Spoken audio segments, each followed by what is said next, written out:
Hello अस्सलाम वालेकुम। मैं हूँ सुहैब जमील और आप देख रहे हैं Literistic by Suhaib Jameel. In the previous lecture we have discussed the definition of poetry and characteristics of poetry. And today we will discuss the history of English poetry.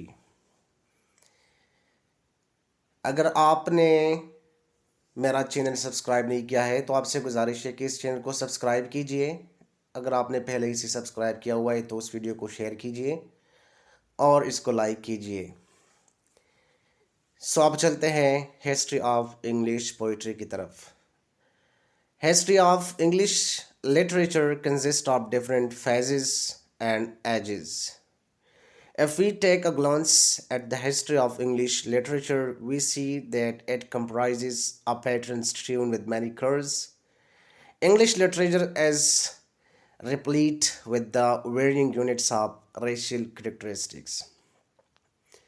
अंग्रेज़ी अदब की तारीख़ जो है ये मुख्तलिफ़ अदवार और मराहिल पर मुश्तमिल है। अगर हम अंग्रेज़ी अदब की तारीख़ पर एक नज़र डालें तो हम देख सकते हैं कि एक बहुत से रंगों के साथ पहले हुए नमूनों पर मुश्तमिल है। अंग्रेज़ी अदब नस्ली खसूसियात की मुख्तलिफ़ इकाइयों से भरा हुआ है। However, for all its composite character, it is not an object of patchwork quality but is a harmonious blend in which the predominating elements is Anglo-Saxon period as the period when England had not got even the form of independent country. Tribes resided on the coast of England and often attacked by foreign armies. Very little is known about the literature of that age. Only some traces of a poem Beowulf are known. ताहम इसके तमाम जामे किरदार के लिए ये खसूसियात काफ़ी नहीं हैं जो कि बयान की गई है, लेकिन एक हम आहंग मुरक्कब है जिसमें गालिब अंसर जो है ये एंग्लो सैक्सन का है। एंग्लो सैक्सन का दौर वो दौर है जब इंग्लिस्तान को एक आज़ाद मुल्क की शक्ल भी नहीं मिली थी। कबाइल इंग्लैंड के साहिलों पर रहते थे, जिस तरह के एंगल्स, जूट्स और सैक्सन थे, ये इंग्लैंड के साहिलों पर रहते थे और अक्सर गैर मुल्की हथियारों से यानी गैर मुल्की आते थे और अपने हथियारों से लैस होकर उन पर हमलावर होते थे। इस दौर के अदब के बारे में बहुत कम मालूमात है, लेकिन सिर्फ एक नज़म बेवुल्फ जो है उनकी उसकी कुछ आसार मालूम है। Then we have the medieval period. In English history, it was an age of unrest and transition. Chaucer from 1340 to 1400, he was the father of English poet, and he is called the father of English poetry. His most famous and characteristic work is the Canterbury Tales. Besides him, William Langland was one eminent poets of this age, means the medieval period. Among prose writers, Wycliffe had his own glory. In history, this was a time before Renaissance, and it was an age of chivalry. Slowly and steadily, a change was coming. Trade was expanding. A new class was having birth, and it had industrialists in it. Beside this, the reformation of the church was taking place. Wycliffe and his contemporaries had launched a campaign against the church, so the poetry of this period has a transitory elements in it. ये medieval period जिसको उर्दू में हम क़ुरूनी वस्ता का दौर जो है इससे जानते हैं, अंग्रेज़ी तारीख़ में ये बदअमनी और मुंतकिली का दौर कहा जाता है। चासर 1340 से लेकर 1400 तक जो उसकी ज़िंदगी है, ये अंग्रेज़ी का पहला शायर है और इसे अंग्रेज़ी शायरी का बाप भी कहा जाता है। इनका सबसे मशहूर और नुमाया काम जो है ये द कंटरबरी टेल्स हैं। इनके अलावा विलियम लैंगलैंड इस दौर के नामवर शायरों में से एक थे। नसर निगारों में वाइक्लिफ की अपनी शान थी। तारीख़ में ये निशात सानिया से पहले का दौर है, means it was a time before the Renaissance, और ये बहादुरी का यानी शेवलरी का दौर था। आहिस्ता आहिस्ता एक तब्दीली आ रही थी। इंग्लैंड में तिजारत फैल रही थी और एक नया तबका जन्म ले रहा था और इसमें सनतकार भी मौजूद थे। इसके अलावा कलीसा की असलाह हो रही थी। वाइक्लिफ और इसकी हमअसरों ने चर्च के ख़िलाफ़ मुहिम चलाई थी। चुनांचा उस दौर की शायरी में एक अबूरी अंसर मौजूद है। Then we have the renaissance poetry या the renaissance period. The 15th century dawned in England, bringing with it all the joys of Renaissance. Hence, the poetry of the Renaissance has all the freshness and vigor of a youthful race. It was this age when Spenser appeared in English poetry, as the Fairy Queen is regarded as one of the largest as well as the greatest of English poems. Besides him, Leggett and many other minor poets also belong to this period, but they were chiefly influenced by Chaucer. Nishat Sania का दौर या निशात सानिया की शायरी 15वीं सदी का आगाज़ England में हुआ, जो अपने साथ निशात सानिया की तमाम खुशियाँ लेकर आई। इसलिए निशात सानिया की शायरी में जवानी की नस्ल की तमाम तर ताजगी और जोश है। ये वो दौर था जब स्पेंसर अंग्रेज़ी में उसने एक वो लिखा है, पोम लिखा है द फेरी क्वीन। ये एक शायर नमूदार हुआ। उनकी अंग्रेज़ी नज़मों में सबसे बड़ी और अजीम नज़मों में और भी बहुत से हैं, लेकिन ये जो है फेरी क्वीन सबसे मशहूर है। और ये लेगैट ये जो है ये शुमार किए जाते हैं। इसके अलावा दूसरे छोटे शायर भी इस दौर से ताल्लुक़ रखते हैं, लेकिन जो है वो सब जो है ये छासर से मुतासिर थे। Then here comes the age of Elizabeth. This was an age of intellectual uplifting and mental liberty. Shakespeare was the greatest literary figure of this age. His plays and poetry is read and appreciated even to this day. The poets of this period were romantic in their outlook, and their poetry has all the senses of wonder, romance, love for beauty and fashion in it. ये जो है Elizabeth का दौर हम कह सकते हैं। ये फ़िक्री तरक्की और ज़हनी आज़ादी का दौर था। शेक्सपियर इस दौर की अजीम तरीन अदबी शख्सियत थे और इनके ड्रामे और शायरी आज तक पढ़ी और सराही जाती हैं। इस दौर के शायर अपनी नुक्ते नज़र में रोमानवी थे और उनकी शायरी में हैरत, रोमानियत, हुस्न से मोहब्बत और जज्बा सब कुछ मौजूद है।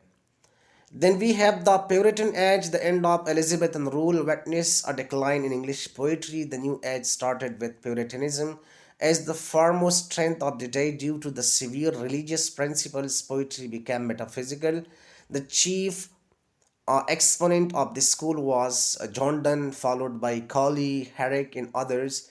However, the greatest personality is Milton. The Puritanism of his age found in him the greatest poetical exponent. His Paradise Lost, Samson, Agonists, Comus are highly appreciated. Besides these long poems, he wrote many short poems too, so we can say that poetry had a religious, metaphysical, moral, and spiritual fervor and strength. Puritan का दवर Elizabethan की हुक्मरानी के ख़ात्मे से अंग्रेज़ी शायरी में कमी देखने में आई। नए दौर का आगाज़ प्योरिटनिज़म से हुआ, जो उस वक्त की सबसे बड़ी ताकत थी। शदीद मजहबी उसूलों की वजह से शायरी माबाद तबियाती बन गई।